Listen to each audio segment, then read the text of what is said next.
नमस्कार दोस्तों, कैसे हैं आप सब। आशा करता हूँ अच्छे होंगे। मेरा नाम है सनोज कुमार। उमंग स्टडी में आप सभी का स्वागत है। जी हाँ फ्रेंड्स, इस वीडियो में हम बात करने वाले हैं RRC group D exam date के बारे में। जब से पीआईबी के द्वारा एक ट्वीट किया गया फ्रेंड्स, इस ट्वीट के बाद बहुत से स्टूडेंट्स के मन में कन्फ्यूजन क्रिएट हो गया है कि क्या ग्रुप डी का एग्जाम एनआरए सीईटी करवाएगी। ओके फ्रेंड्स, तो आइए इस वीडियो में इसी कन्फ्यूजन को दूर करने की कोशिश करेंगे। बस इस वीडियो के लास्ट तक बने रहिएगा। ओके, तो चलिए शुरू करते हैं। वीडियो स्टार्ट करने से पहले आप सभी के लिए एक इंपॉर्टेंट इन्फॉर्मेशन फ्रेंड, आप किसी भी एग्जाम की तैयारी कर रहे हो, चाहे वो रेलवे हो, बैंकिंग हो, एसएससी हो, इट डजंट मैटर। यहाँ पे 390 से भी ज़्यादा एग्जाम्स का 25,000 से भी ज़्यादा मॉक टेस्ट दे सकते हैं। कैसे? तो वो केवल टेक्स्ट बुक पास से।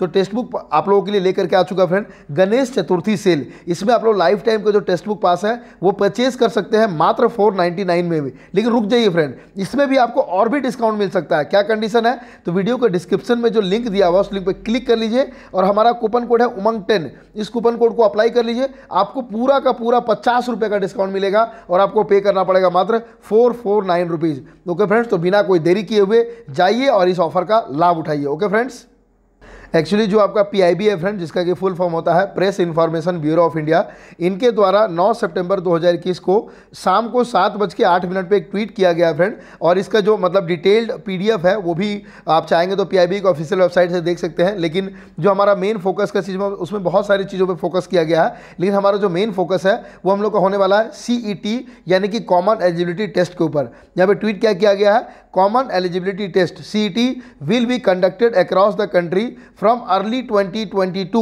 and Ladakh will have 2 centers at Leh and Kargil masses. मतलब जो आपके डॉक्टर जितेंद्र सिंह मंत्री जी हैं, उनका ऐसा कहना है। यहाँ पे स्टूडेंट्स के मन में कन्फ्यूजन क्या क्रिएट हो रहा है? सबसे बड़ा जो कन्फ्यूजन क्रिएट हो रहा है, जैसा कि आपको पता होगा, सीईटी का जो मकसद है वो आपका प्रीलिम्स जो एग्जाम्स होता है, जितने भी आपके रेलवे में होते हैं, बैंकिंग में होते हैं या फिर एसएससी में होते हैं, जहाँ आप एक चीज़ देखिए फ्रेंड, जहाँ पर भी आपका कि सीईटी की बात हो रही है, वहाँ पे प्राइमरी आपका रेलवे, बैंकिंग, एसएससी की ही बात हो रही है फ्रेंड।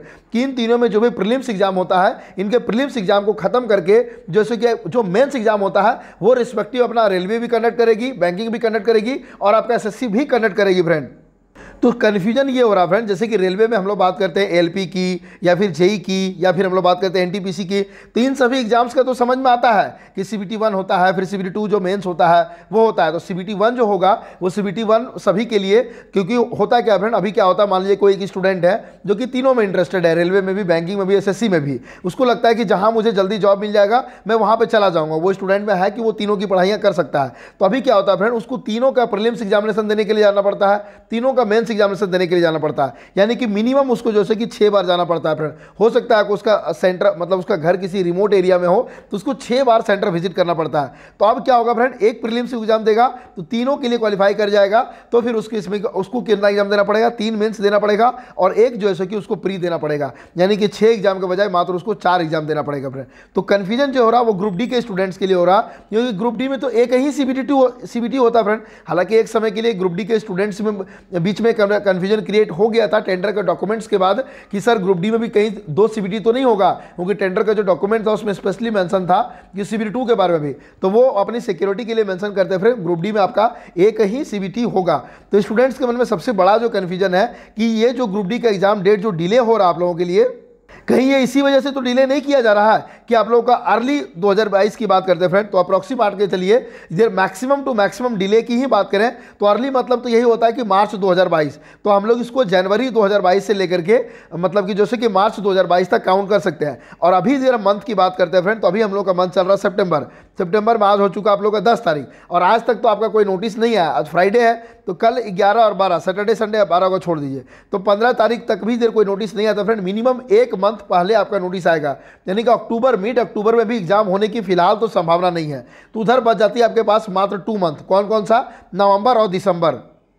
चूंकि ग्रुप डी एक बहुत बड़े मास लेवल की वैकेंसी है फ्रेंड, जिसमें कि लगभग आपका 1.15 करोड़ एप्लीकेंट्स है। और जिस तरह से अभी स्टूडेंट्स का रिप्लाई आ रहा है आरआरबी बेंगलोर की तरफ से, वहाँ पर आरआरबी बेंगलोर ये भी मेंशन कर रही है फ्रेंड्स कि हम लोगों ने इस पेंडेमिक के दौर में आरआरबी एनटीपीसी का 7th फेज का एग्जाम करवाया है और लगभग वो जो एग्जाम का आपका 7 महीने चला है। तो मुझे लग रहा है, हो सकता है ऐसा पॉसिबिलिटी है फ्रेंड कि रेलवे ऐसा सोच रही होगी कि अभी आप लोग का एनटीपीसी का सीबीटी 2 करवा लेते हैं, उसके बाद जैसे कि आप लोग क्योंकि सीबीटी 2 एक बार स्टार्ट हो गया फ्रेंड, मिनिमम मान के चलिए आपको 1 मंथ का टाइम तो लगने ही वाला है, क्योंकि अभी जैसे कि आप लोग एनटीपीसी का सीबीटी 1 का रिजल्ट आ जाएगा, फिर जैसे कि आप लोग का एनटीपीसी का सीबीटी 2 का एग्जाम डेट आ जाएगा, तब तक आपका नवंबर दिसंबर तक आराम से हो जाएगा। उसके बाद आपका जब सीईटी होगा उसके थ्रू जैसे कि हम लोग ग्रुप डी के स्टूडेंट्स का सिलेक्शन कर लेंगे, क्योंकि जो भविष्य में जो ग्रुप डी की रिक्रूटमेंट आने वाली है हो सकता है वो जैसे कि सीईटी के माध्यम से ना हो, क्योंकि रेलवे ने स्पष्ट रूप से कह दिया है कि रेलवे के भविष्य की जो भी वैकेंसी होगी उसमें केवल वही स्टूडेंट्स एलिजिबल होंगे जो कि आईटीआई किए हुए रहेंगे। तो ये जो सीईटी होने वाला है फ्रेंड, इसमें तो ऐसा नहीं होने वाला है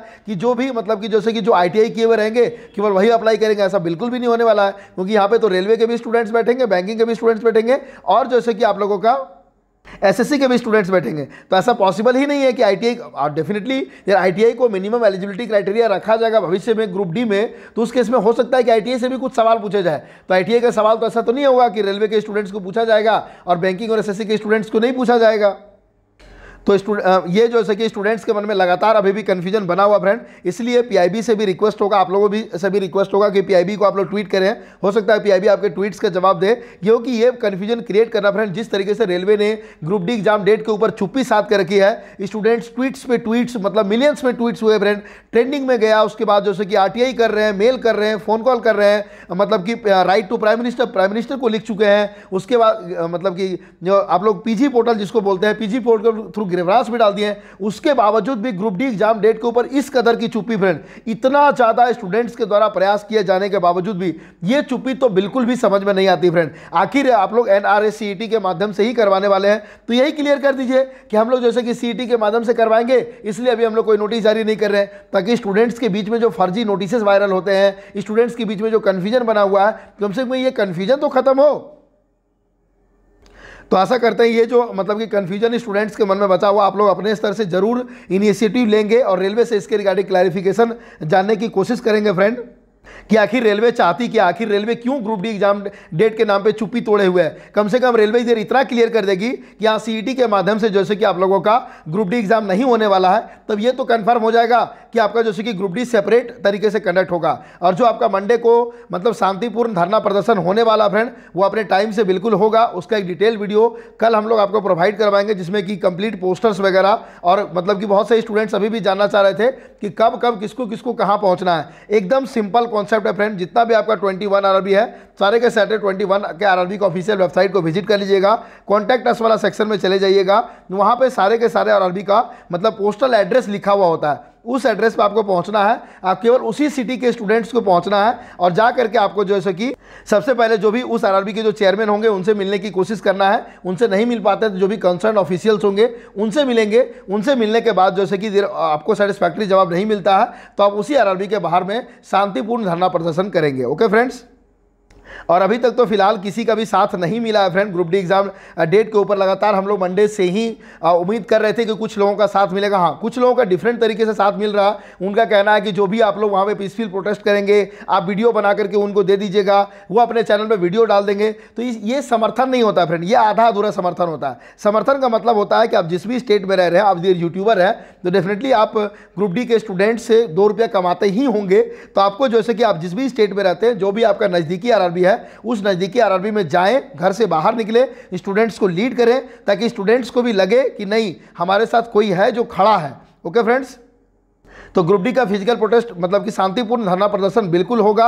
और यहाँ की रिजल्ट मिलने की उम्मीद बहुत कम है फ्रेंड, जैसा कि आपको पता होगा जिस तरीके से रेलवे चुप्पी साध के रखी है। लेकिन कहते नहीं है कि मरता क्या नहीं करता, हम लोगों ने इतना सब कुछ किया है, वो भी ट्राई करके देख लेते हैं फ्रेंड्स।